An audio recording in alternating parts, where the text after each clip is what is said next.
샬롬. 2025년 4월 2일 수요일의 더일 묵상입니다. 누가 하나님의 나라에 들어갈까요? 라는 제목으로 함께 나눌 말씀은 누가복음 18장 21절에서 23절입니다. 여짜오되 이것은 내가 어려서부터 다 지켰나이다. 예수께서 이 말을 들으시고 이르시되 너에게 아직도 한 가지 부족한 것이 있으니 내게 있는 것을 다 팔아 가난한 자들에게 나눠주라.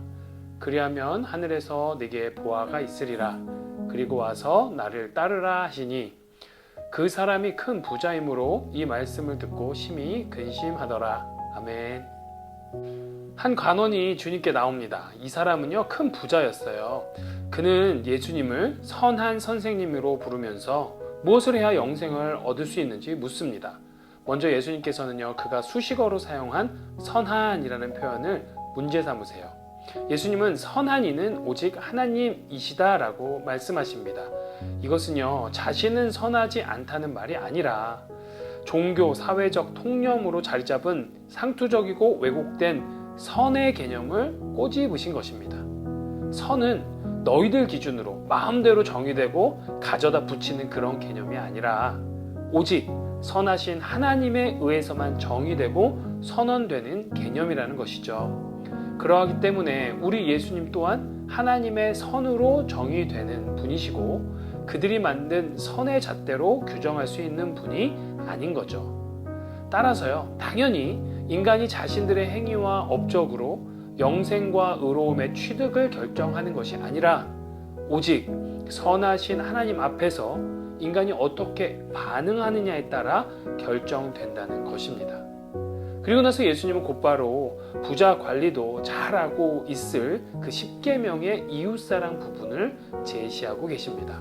마치 그런 계명들을 잘 지켜야 영생을 얻을 수 있는 것처럼 답을 제시하시죠. 그 계명들은요, 형식적인 순종을 강요하는 율법 조문이 아니었습니다.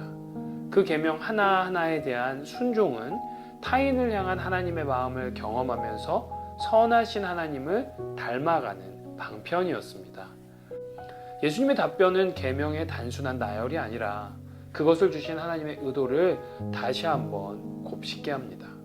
하지만 부자 관리는 그런 되새김 없이 즉시 자신은 어렸을 때부터 그 모든 계명을 다 지켜왔다고 답하죠. 이에 예수님은 아직 한 가지 부족한 것이 있다고 하시죠. 그 결핍을 충족해야 영생을 맛볼 수 있다는 겁니다. 그것은 바로 소유를 다 팔아서 가난한 자들에게 나눠주는 일이었습니다. 예수님은 그렇게 할 때 그에게 하늘에서 보화가 있을 것이라 약속하세요. 단순히 재산을 처분하라는 의미가 아닙니다. 가난한 자들을 향한 선하신 하나님의 성품을 구현하라는 적극적인 초청입니다. 그것이 진정 계명을 지키는 삶입니다. 그런 다음 자신을 따르라고 명령하시는 거예요.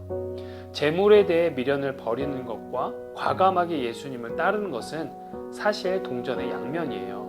그것이 종말을 사는 제자의 올바른 삶이죠. 땅의 것을 놔야 하늘의 것을 잡을 수 있습니다. 이전에 예수님은 재물보다 더 큰 목숨으로도 이 내용을 동일하게 말씀하셨죠. 예수님의 이런 급진적인 초청에 부자 관리는 커다란 근심에 빠졌습니다. 예수님은 근심하던 그를 바라보면서 재물이 많은 자가 하나님 나라에 들어가기가 얼마나 어려운지 낙타가 바늘귀로 들어가는 것이 더 쉽다고 말씀하시죠. 사랑하는 더일 가족 여러분, 소유와 함께 들어갈 수 없는 게 하나님 나라입니다. 부자가 부자인 채로는 하나님 나라에 들어갈 수 없다는 얘기예요. 소유를 의지하는 마음으로 아무리 율법을 잘 지켜도 그것을 참된 순종으로 받지 않으신다라는 겁니다. 그것은요, 형제 사랑도 아니고 하나님 사랑도 아니기 때문입니다. 마음이 없잖아요. 부자는 소유를 다 팔아 가난한 자들에게 주고서 따르라는 예수님의 요구에 심히 근심했다고 했죠. 어쩌면 당연합니다. 그에게 예수님은 소유만큼 중요하지도 않았고 그의 이웃도 똑같이 중요하지 않았기 때문입니다. 그가 어려서부터 계명을 다 지켰다라는 말은 착각입니다. 그는 사랑하지 않았어요. 그러면서 했잖아요 라고 따지는 거죠. 결국 그는 아무것도 하지 않은 것입니다. 소유를 사랑하는 것과 하나님 사랑은 같이 갈 수 없습니다. 그럼 누가 갈 수 있을까요? 다 버린 자가 들어갈 수 있는 곳이 하나님 나라입니다. 예수님은 이 얘기하시는 거예요. 예수님께서는 가장 자격 있을 것 같은 자, 그러니까 부자는 하나님 나라에 못 들어간다고 하시고 가장 자격 없는 아이들이 합당하다고 하시는 겁니다. 제자들의 기준을 뒤엎고 또 뒤집으셨습니다. 베드로가 얘기하죠. 자신은 다 버리고 따랐으니 자격이 있지 않느냐는 그런 말을 하자 주님은 긍정해 주세요. 하지만 그가 더 큰 부자가 되고 싶은 그 마음을 버리지 못한 채 따르고 있다는 것도 우리 주님은 잘 알고 계셨어요. 베드로 자신만 스스로 속고 있는 거죠. 부자가 계명을 다 지킨 자신은 그 나라에 들어갈 자격이 충분하다고 착각했던 것과 같습니다. 오늘 말씀을 묵상하며 저 자신부터 다시 돌아보게 되네요. 저 역시 다를 바 없는 자임을 고백하게 됩니다. 여러분들은 좀 어떠신가요? 오늘 본문 말씀 중에 예수님과 그 부자 관원 곁에서 이 모든 것을 듣고 본 자들이 부자 관원의 입장을 두둔합니다. 당시 유대인들은요, 그 부를 하나님이 베푸신 복의 결과로 인식했고요. 따라서 부자는 당연히 하나님께 복을 받았으니 영생을 얻겠다 생각했습니다. 그러한 재물을 전부 포기할 사람이 어디 있겠으며 또 그렇게 해야 영생을 얻는다면 누가 영생을 얻을 수 있을지 의문을 표한 거예요. 이렇듯 우리도 여전히 주님께 부정적 반응을 내놓고 있는 것은 아닌지 모르겠습니다. 그런데요, 여러분, 영생이 사람의 노력으로 얻는 것이라면 그들의 말이 맞습니다. 우리들의 생각도 맞을지 몰라요.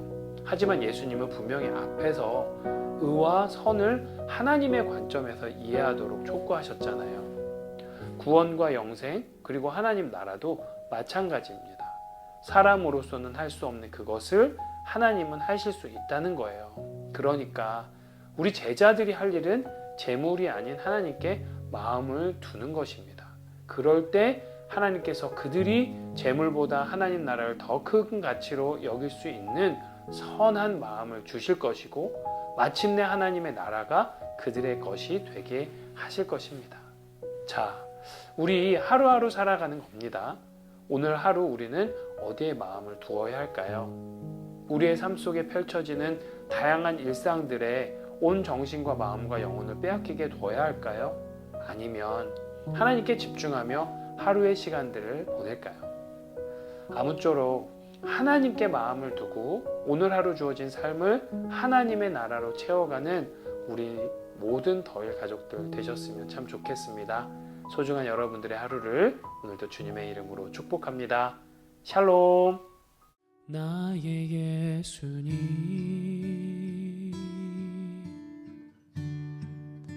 난 주가 필요해요.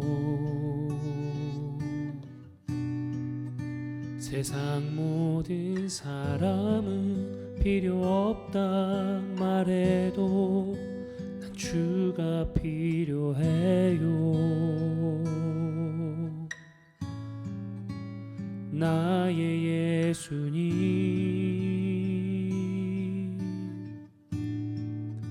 난 주가 필요해요. 목마른 사슴물을 찾아 헤매이듯이 주 앞에 왔어요.